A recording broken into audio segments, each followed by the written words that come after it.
Father Agnel Karwal यांना धर्मगुरू झाल्याला, father झाल्याला 25 वर्ष झाली आणि त्याचा औचित्य साधून आज आपण त्यांचा छोटासा सत्कार केला। पण तत्पूर्वी परमेश्वराचे आभार मानले। पवित्र मिसेमध्ये ते आणि इतर धर्मगुरू आणि बरीचशी लोक या पॅरिशमधली बर्देसमध्ये ती सहभागी झाली।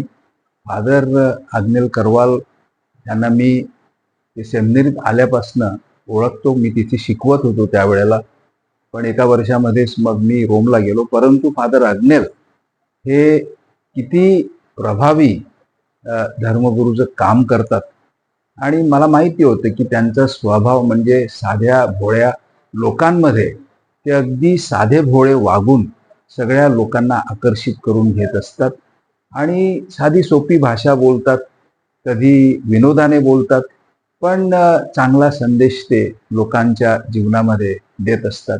आणि मी आज साक्षी आहे त्या गोष्टीला की सर्व लोकांनी मिसेला वेळ जरी झाली असली आणि हा उन्हाळा आहे, उष्मा फार आहे, तरी सुद्धा बहुसंख्येने मला वाटते संपूर्ण पॅरिस इथे हजर होतं।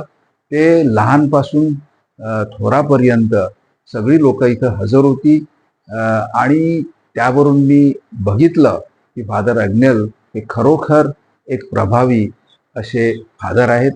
परमेश्वराने फादर आग्नेलना खूप उदंड आयुष्य द्यावं, आरोग्य द्यावं आणि त्यांच्या हातून प्रभू ख्रिस्ताला जोडून सोबत करून त्यांनी लोकांकडे परमेश्वर आणावा आणि लोकांना परमेश्वराकडे घेऊन जावं, म्हणून मी त्यांना शुभेच्छा देतो।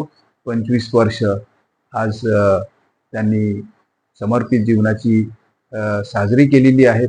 पुढील आयुष्यामध्ये सुद्धा त्यांना परमेश्वराची कृपा, परमेश्वराची शक्ती ही सदैव आशीर्वाद सदैव मिळत राहोत, म्हणून मी त्यांना शुभेच्छा देतो।